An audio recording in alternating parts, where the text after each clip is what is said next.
Asia. And in 1905, the Americans secretly met with the aforementioned Jap bastards. Oh, I can't wait for people to meme this and take this out of context.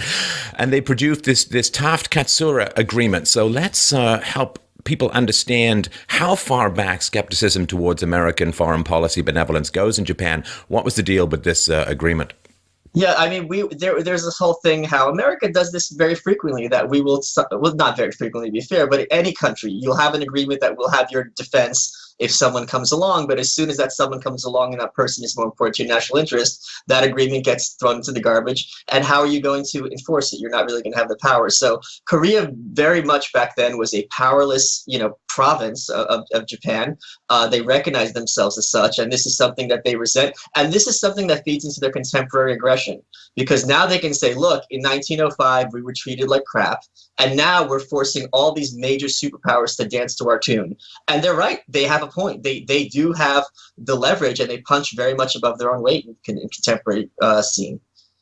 And this is another, to me, fascinating perspective, so immersed as I was while doing my graduate degree in history, in European history. And a parallel that you point out in the book is the question of Nazi Germany and its treatment of the Jews versus the Japanese occupation of Korea and how brutal that was. The mass enslavement and murder and rape and attempted cultural genocide upon the Koreans.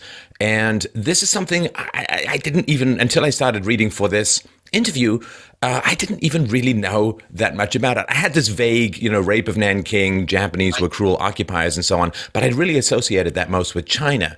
Right. So give me a sense of the scope and brutality of this occupation and how it seems to have just vanished from world history, or at least Western history. This is something that they resent. I mean, the South Koreans as well very much regard themselves as this powerful, influential, minority, and they're proud of that and entrepreneurial, and it drives them crazy. I mean, they really have a lot of resentment about World War II, because jumping ahead a little bit, one of the points they make, which is fair, is like, look, Korea was not a combatant in World War II.